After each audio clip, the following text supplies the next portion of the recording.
Hey guys, welcome back to another review barrage. This time it's 3 films, and I'll tell you, I wanted to do the review on it on this later the night that I did the movies, which was last night. But I gotta tell you, I haven't done a 3-movie day at a theater since maybe 2019, and it's honestly really tiring, so I made sure that I got some rest for today, and now I bring it to you here. Also, I will tell you guys about something at the end of the video. Today has been a little bit of a rough day, but I'll go ahead and I want to focus on just the movies first before I tell you guys. But also, before I forget, this is what you can see right here is just part of my entire setup. I know parts of it don't seem filled in, but it's just because this is the kind of process that takes a while. Funko Pops, as you can see, I have a lot of Funko Pops. I love Funko Pops,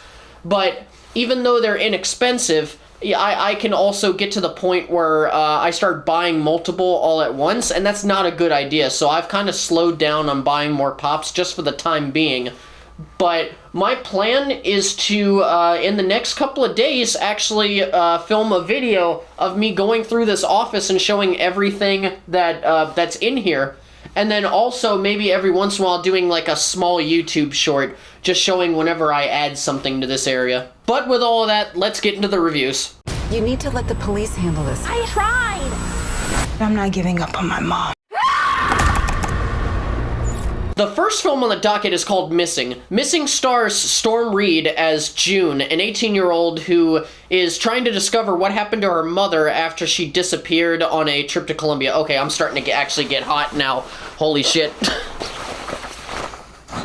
I originally planned on doing the review for this film back last week, but it was on a Saturday where I had just worked 2 days, and then I was going to follow that day up with 4 more, and my body was begging me for rest, so I just did without. I stayed home, relaxed, just watched a couple of, like, feel-good movies for me, and also a video game or two, but now I finally got to see it, and I'm so glad that I was able to.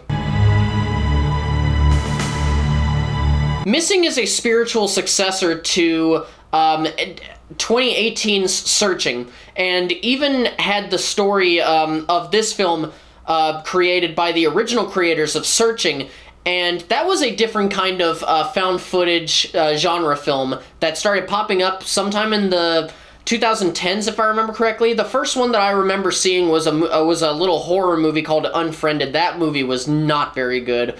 But in these kind of films, everything is based off of what the main character did on their computer or their phone or anything tied to that. And Searching was the best and first successful, in my opinion.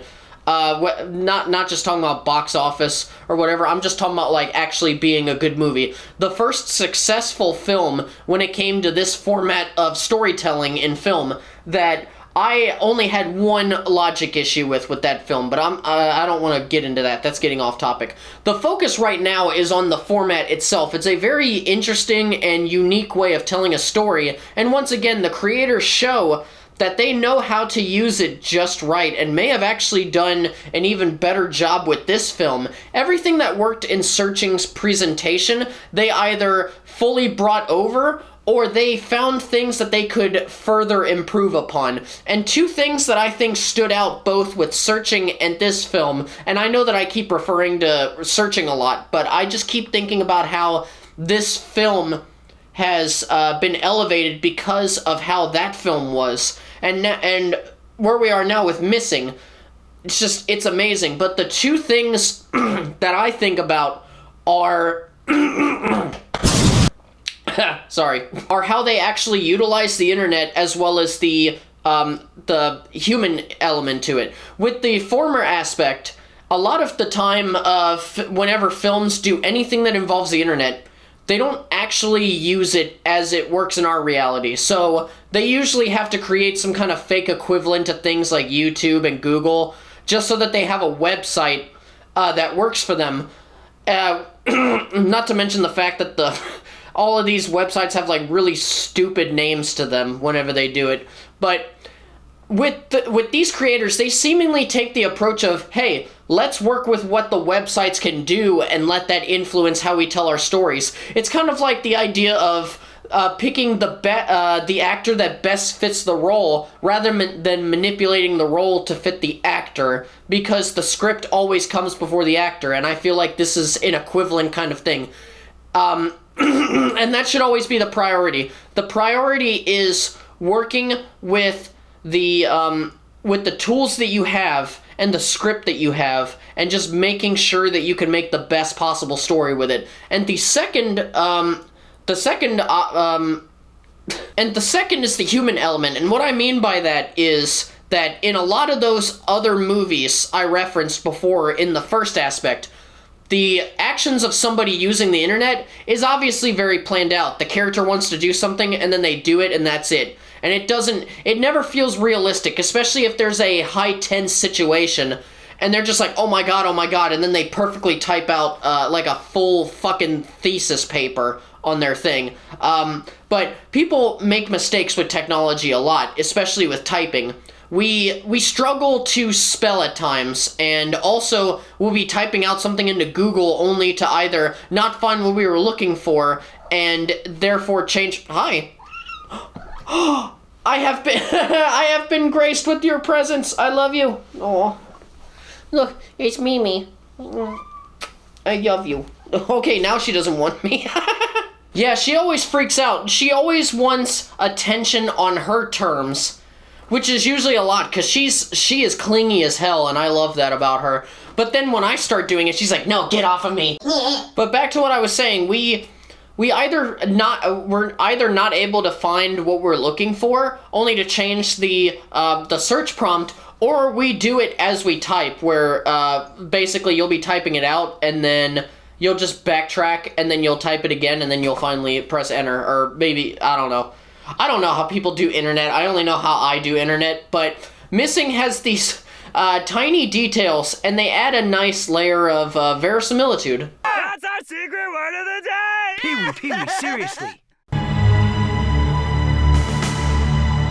But the format doesn't really matter, as intriguing as it is with the quality of Missing, without having a good story to tell. And the stories and ideas showcased in Missing were the best that the creators have crafted thus far. I was initially worried going in that the trailers had given way too much away of the story, but I'm so happy to say that it didn't. There are so many twists and turns in what happens that I was pleasantly surprised throughout, especially after having that feeling of less than enthusiasm for the film. And it just goes to show that there can always be good trailers for bad movies, and also the inverse can be true as well. This is a really good story that is made more impressive because it worked within this format. And I try never to predict story paths, but sometimes I can't help it. Sometimes I just notice patterns, and I couldn't have even predicted the route that this story took, even if I tried after a good amount of time. Like I was just along for the ride at that point. And I also found that the story helped me to care about many supporting characters as well. Ones that I figured that I would find annoying, like one random person that June calls to help find security footage in Colombia. That character was shown in the trailer, and I thought, this is just going to be a small bit part, and it'll just be a little annoying. But that character actually becomes an emotional and integral part of the story, just both for the story and for June herself.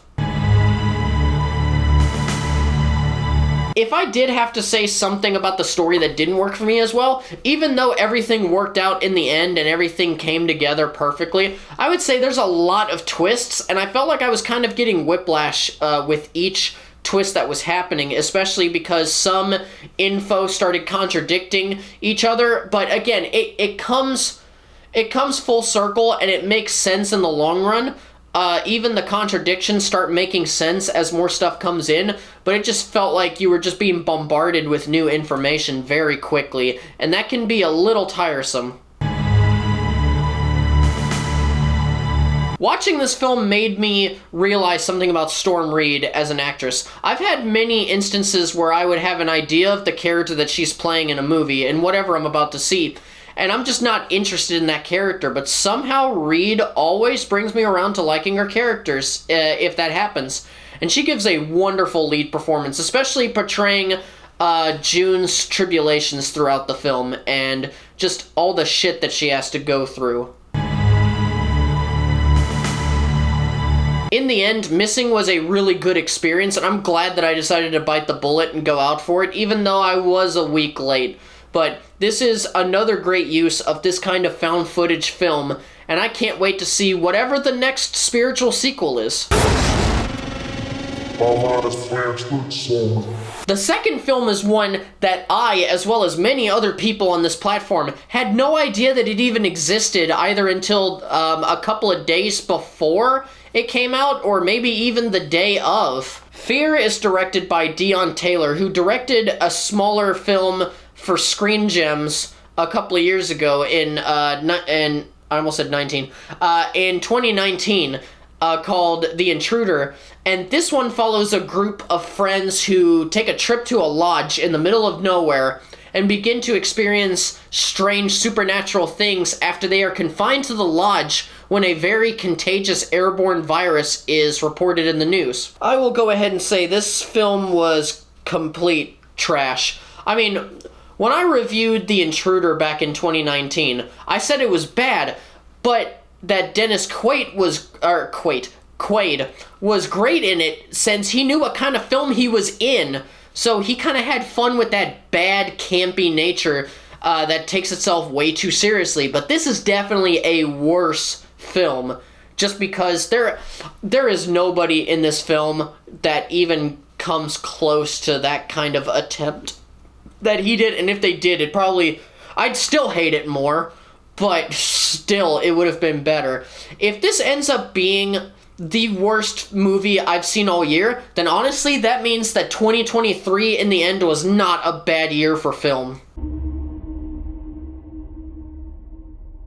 Fear is 85 minutes long, so not too long of a film, right? Well, that was 86 minutes too long. I can't give a definitive on this one, but this may be the longest feeling, shorter runtime film I've ever watched. And I wish I could summarize this in just a couple of thoughts, but everything that I'm about to talk about plays into why the pacing is so horrendous. But I will give a good idea for how the pacing is. There's a part where characters are sitting around a bonfire talking, and one of them decides to randomly say that they should all just take turns and talk about each other's biggest fears, which already feels a little on the nose for the movie, but also seems to give one of the main male characters a raging boner because he's a fucking novelist that's obsessed with the concept of fear. I fucking hate talking about fear as a concept, or just saying the word thanks to this movie. So now every single time I say the word fear, or I hear it for the rest of the year, I'm gonna want to hurl, just like... Anyway, the first couple of friends go into detail about why they fear what they fear. The dialogue's not that riveting, but it's at least, something. It gives us insight into how the kinds of characters that they are. But then the rest would just instantly give short answers. Like, one person would be like, I have asthma, so the idea of not being able to breathe scares me, and they explain a portion of their backstory, and then after they get through the first couple that go into detail, it's just like, I don't like drowning, I don't like blood, I don't like cops, and it's just like, I don't know, it's as though the director and the editor were like, yeah, we're bored, the audience is bored, let's just get through this so that we can get through the scary stuff. And because the film would constantly speed through things like conversations and moments where characters are trying to uncover what's going on, the film kept feeling like it was just getting closer and closer to the third act. But then it would just lead to more fast buildup. And then when things actually started happening, which is very strange to really think about it, at least for me it is, but once things actually start occurring, that's where the pacing actually felt like it stalled out, like the brakes were hit. I'm grouping these two things together because they go together well in my bitch rant, which I'm thinking of trademarking in some way, because I started recently calling it when I start bitching about something, but it's so long that it's a rant. I just call it a bitch rant now. The editing was so frantic. It was like it was trying to be a Baz Luhrmann film with the frantic editing, but without the interesting style or quality. It consistently jumped between different angles every few seconds, giving me really bad whiplash, especially because the characters were separated in the lodge pretty much every second after a certain scene, and a scene would last for one or a couple of them that were together for less than a minute, let's say, and then it would switch back to and then it'd switch to another character and another character and another character, and by the time we got back to focus on that one character or that one couple just a couple of scenes ago, 3 or 4 other scenes would have already played out, so you'd get back to the first one and think, wait, what's happening here? Why is this guy suddenly in the basement breaking into old chests and boxes and shit? Like, what the fuck is going on? One of my biggest issues when it comes to film, and this is the easiest thing to bitch rant about, is dialogue. Especially the expositional kind, expositional dialogue. So, this is going to be where the mindset of me as a critic and me as a film fan kind of come together for a bit. Film is a visual medium. The important thing is to show and not tell as much as you can. With novels, you can get away with more exposition because it can help build out and flesh out the world and situation for it in your mind through words, because that's what you're reading. You're supposed to get it through the medium explaining it to you in some way. It just depends on if you feel that it's doing a good job or it's not necessarily, and that's usually how descriptive it can be through either dialogue or actual descriptive paragraphs. And also, expositional dialogue is not always bad. Sometimes filmmakers have to use it in order to explain things that they can't necessarily explain visually. It's when the dialogue talks down to the audience, questions the intelligence of the audience. I almost said obvious. That I have an issue with. I take issue with that very, very much. And there is far too much expositional dialogue of that level in this film. So there's a lot of logical errors in this film, but I want to talk about one, just one, that really fucking bothered me, and almost made me laugh at how absurd it was, but the only reason I didn't laugh was because I was ready to go, and this was probably like 40 minutes into the movie, maybe a little bit further. I don't know. I wasn't keeping track. I was just sitting there dying inside.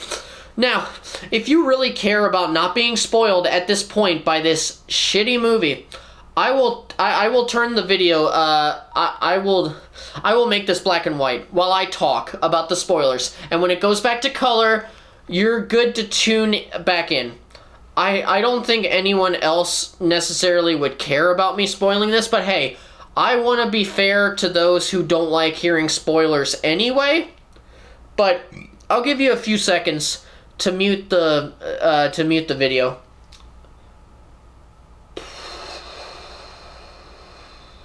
Even this feels like it's taking too long. So this film takes place during the pandemic, so 2020, 2021-ish, and the characters keep talking about how they've tested negative before they took this trip. Well, the news is reporting on the TV that things have gotten much worse, that it's gotten so worse that you aren't even allowed to go outside with this new variant. Like, there's even, like, a fog sort of over the entire thing. It kind of, the way it looked, it kind of reminded me a little bit of the deep fog in the Fallout 4 DLC Far Harbor.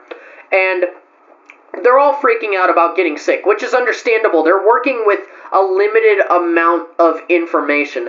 The problem is, one of their guys, played by Tip Harris, T.I. himself, which, by the way, this is a small point, but T.I. and his character were the only thing I mildly enjoyed in this film. It wasn't a super great part, but it was decent. He was funny in it whenever he needed to be funny, And I at least wanted to acknowledge that part. But hey, if I had a pie chart right here that broke down every single point that I made from least bad to worst, or fuck it, everything is like red for everything that I didn't like, and everything that was good was green, you wouldn't even see the green for TI. Like, it'd be a fucking circle, and it would just be a fucking line with an arrow pointing at it with the letters T and I next to it. Just a dark, shitty little line.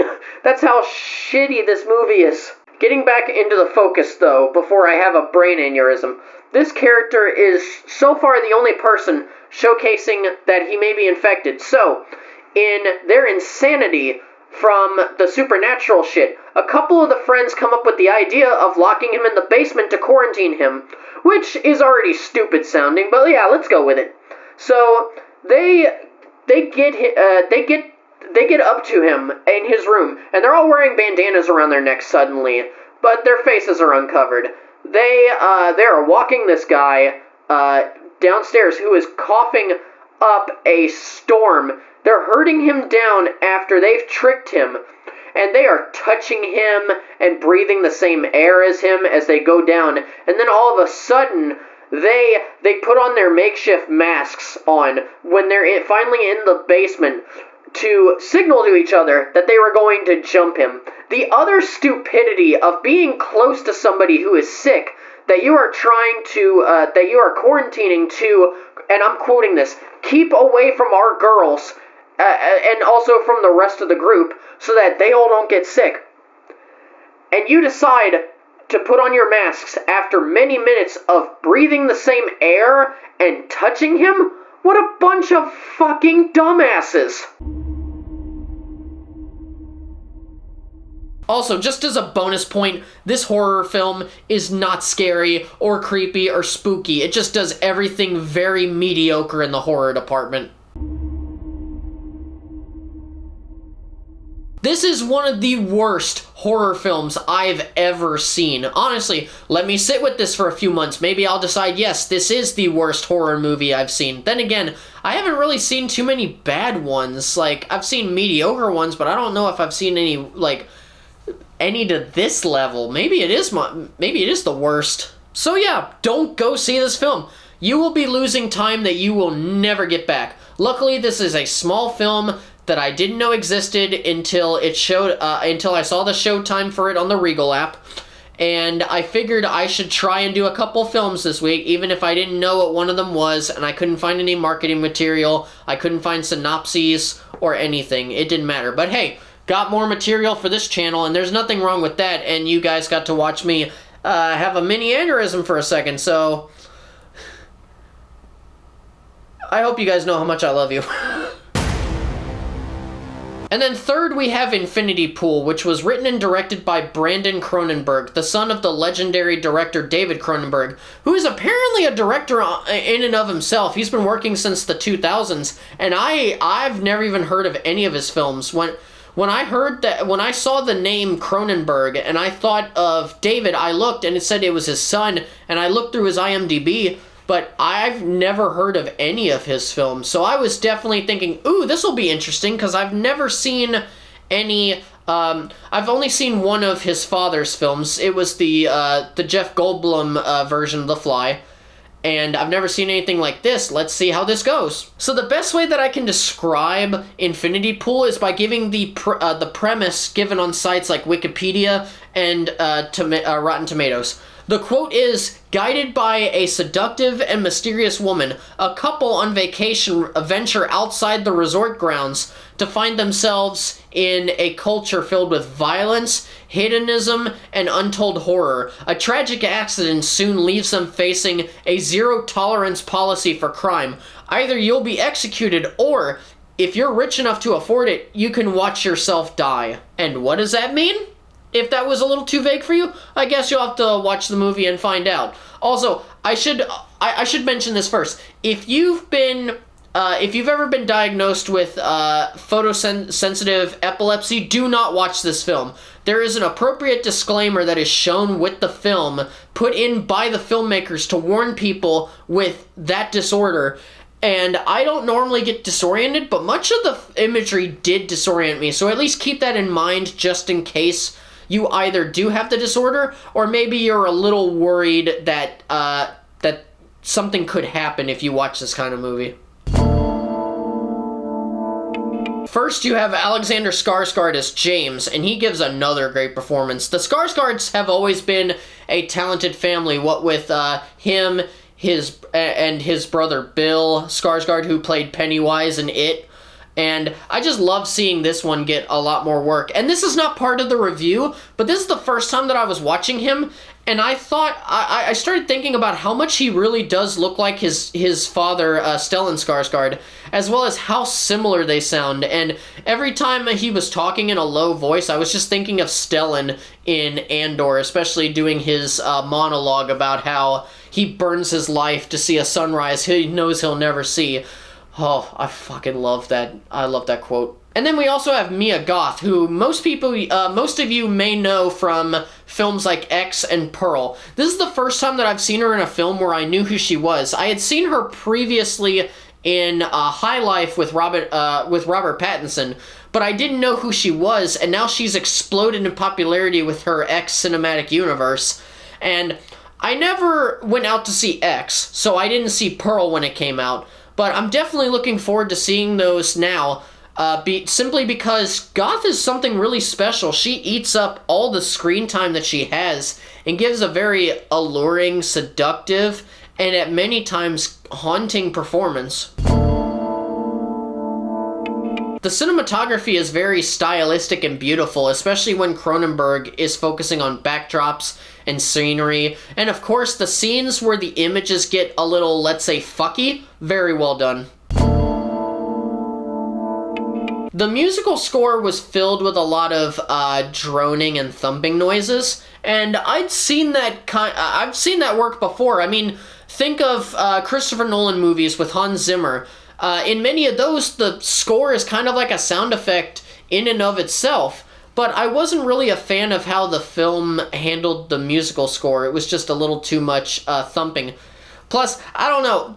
It's kind of weird thinking about the music because the theater that I was in, it's a small local Regal, and the sound insulation isn't very good in that one. So I was sitting, and throughout my left ear, I could hear the entire musical score and dialogue for a Bollywood film. So I will admit that it did kind of color my viewing experience a little bit because it was distracting me a little bit. But even with that little tiny disclaimer, I can look back at this film and think, this is definitely a quality film, but I just don't connect with it. And I don't know what it is. I've definitely liked films far more highbrow and intellectual ones like this than this one. And I can definitely say that there are ideas in here. The ideas are there, and I find them intriguing, but not really for me. And I was struggling to put this part of the script into words, but all I can do is really just say this one didn't work for me. So to end all of this, I think for me the best film was Missing with Storm Reid, followed by Infinity Pool, even though it didn't connect with me. And Fear, well, it probably took a year or two off my life, so there's that. But even with Fear being a new release at the end of January, I've got to say, this is the best January for new releases that I think I've ever seen. The quality has been surprisingly consistent, and it's already looking like February is going to be another good one too. I mean, we have a Marvel movie coming out with Ant-Man and the Wasp: Quantumania. We got what looks like it could be a really fun, campy movie with Cocaine Bear, and that comes out a couple of days before my birthday, so I'm gonna wait to see that on my fucking birthday. That'll be awesome. I've always wanted a good movie on my birthday. I definitely know I'm looking forward to catching up with the Academy's Best Picture nominees that I missed, since they're gonna be bringing back a few of them. Actually, no, they're gonna be bringing them back to the theaters between now and the Oscars. And while I won't do where I review every single Best Picture nominee like I used to for each year, because I don't want to overload myself again. I will make sure to start doing that again next year. And I'm sure I'll come around to this year's as well eventually, but right now my main focus for those nominees is primarily to watch the ones that I haven't seen, and then I'm willing to give reviews for those a little bit down the line. And with that, my review barrage ends here. Thank you guys so much for watching this video and listening to my thoughts on these 3 particular films. I sincerely appreciate it. I will get into the normal like, subscribe stuff at the end, but I will admit I'm gonna be a little I don't know, maybe I hope I did a good job with this during, but if I seemed a little distracted, it's because for how do I get into this? So growing up, I've had many different pets, and you guys have already seen I have 2 cats that I love dearly right now, and I live close to my parents. They live about 10 minutes away from me, and they still have the cats that I grew up with. 2 of them, they're still alive, and they also had a dog that we had gotten after a Disney World trip back in 2009, named Otis, and this is him. Jack Russell Terrier and Beagle mix, and after I had a doctor's appointment this morning that I stayed up for, I went to sleep, and I woke up. My parents had sent me a text message saying I needed to call them, and